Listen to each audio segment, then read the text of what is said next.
Assalamualaikum warahmatullahi wabarakatuh. Perkenalkan, saya atas nama Muhammad Arif dengan NIM 20600123021 akan menjelaskan tentang perhitungan kelajuan cahaya dan prinsip Huygens.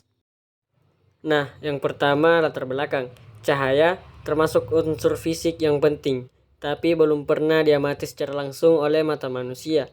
Manusia baru bisa melihat gejalanya. Cahaya adalah bentuk radiasi elektromagnetik yang dapat bergerak dengan kecepatan sangat tinggi. Kecepatan cahaya di ruang hampa adalah sekitar 299.7.092.458 meter per detik, sekitar 300.000 km per detik. Ini adalah kecepatan tercepat yang dapat dicapai oleh benda apapun menurut teori relativitas khusus Albert Einstein. Cahaya merambat dalam berbagai medium dengan kecepatan yang berbeda-beda, tergantung pada indeks bias refraktif dan medium tersebut. Nah, jadi apa sih yang dimaksud dengan kelajuan cahaya? Kelajuan cahaya adalah absolut, besarnya tetap, tidak tergantung gerak dan tidak ada gerak yang dapat melebihi kecepatan cahaya. Tentunya harus dikaji ulang penjumlahan kecepatan dalam mekanika klasik. Teori relativitas khusus Einstein membawa akibat luas yang menyimpang dari pengamatan sehari-hari. Contoh dalam mekanika klasik, misal kereta api bergerak melewati stasiun tanpa berhenti dengan kecepatan 36 km per jam atau 10 meter per detik. Kemudian seorang penumpang berlari searah dengan gerak kereta api dari gerbong paling belakang kereta api ke gerbong depan dengan kecepatan 18 km per jam atau 5 menit per detik.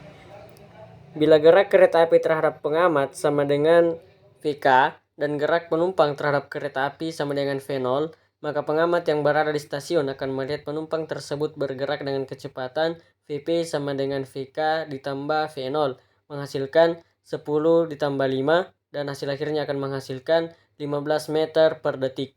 Andaikan kereta api bergerak mendekati kecepatan cahaya, VK sama dengan C. C ini adalah kecepatan cahaya, dan penumpang yang berlari bergerak dengan kecepatan V0 yaitu 0,5 C. Maka menurut mekanika klasik, pengamat di stasiun akan melihat kecepatan penumpang VP sama dengan VK ditambah V0 sama dengan 0,9 C ditambah 0,5 C sama dengan 1,4 C. Ini akan bertentangan dengan postulat bahwa tidak ada objek yang berkecepatan di atas kecepatan cahaya.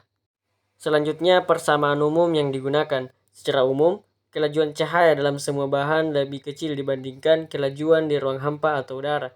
Terlebih lagi, cahaya merambat pada kelajuan maksimalnya di ruang hampa. Indeks bias didefinisikan sebagai berikut. N sama dengan C per V, di mana N adalah indeks bias, C adalah kelajuan cahaya di ruang hampa atau udara, dan V adalah kelajuan cahaya pada bahan. Jadi, untuk memperoleh hasil itu indeks bias, maka kita perlu membagi antara kelajuan cahaya di ruang hampa atau udara dengan kelajuan cahaya pada bahan. Nah, selanjutnya adalah prinsip Huygens. Jadi, apa sih yang dimaksud dengan prinsip Huygens ini? Menurut Huygens, setiap titik pada suatu muka gelombang dapat sebagai pusat gelombang sekunder yang memancarkan gelombang baru ke segala arah dan kecepatan yang sama dan kecepatan rambat gelombang. Muka gelombang yang baru diperoleh dengan cara melukis sebuah permukaan yang menyinggung atau menyelubungi gelombang-gelombang sekunder tersebut. Prinsip Huygens merupakan metode geometris untuk menentukan bentuk muka gelombang ada suatu saat bila diketahui muka gelombang. Sebagian pada saat sebelumnya, Huygens memperlemah teori partikel Newton, karena pada teori Newton dijelaskan bahwa cahaya merambat melalui garis lurus, dan teori Huygens sendiri diperlemah oleh percobaan Michelson dan Morley yang melakukan pengujian terhadap angin ether dan bersimpulan bahwa angin ether tidak ditemukan teori gelombangnya Huygens. Selanjutnya adalah difraksi. Difraksi cahaya merupakan peristiwa pelenturan gelombang cahaya ketika melewati suatu celah sempit. Lebar celah lebih kecil daripada panjang gelombang, sehingga gelombang cahaya tampak melebar pada tepi celah. Peristiwa difraksi cahaya menghasilkan garis-garis terang dan garis-garis gelap, seperti pada peristiwa interferensi. Gelombang bidang dilenturkan atau difraksikan oleh tiap-tiap celah meliputi bidang layar yang lebih luas daripada bayangan geometri celah. Hal ini menyebabkan cahaya dari tiap-tiap celah bertumpang tindih pada layar sehingga terjadi interferensi. Jika berkas cahaya monokromatis dijatuhkan pada sebuah kisi, maka sebagian cahaya akan diteruskan dan sebagian lagi akan dibelokkan apabila melihat suatu sumber cahaya monokromatis dengan perantara sebuah kisi. Maka berdekatan S1 dan S2 yang menggunakan matahari sebagian sumber cahaya. Jika cahaya terdiri dari partikel-partikel kecil, maka akan terlihat dua garis yang terang pada layar yang diletakkan di belakang selideri 4 Amun Young melihat serangkaian garis yang terang, dan Young menjelaskan bahwa hasil yang percobaan merupakan fenomena interferensi gelombang cahaya.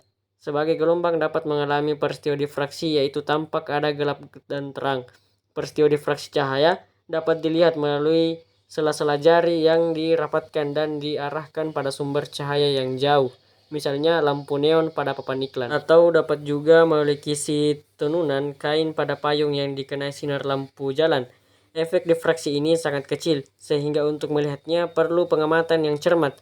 Sumber cahaya pada umumnya berukuran agak lebar sehingga pola yang dihasilkan oleh satu titik pada sumber akan saling bertindihan dengan yang dihasilkan oleh titik lain. Sumber cahaya pada umumnya tidak monokromatik.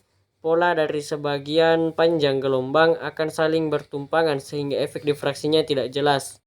Nah, itu saja materi dari saya tentang perhitungan kelajuan cahaya dan prinsip Huygens. Terima kasih atas segala perhatian dan mohon maaf apabila terdapat banyak kesalahan dalam pemaparan materi saya.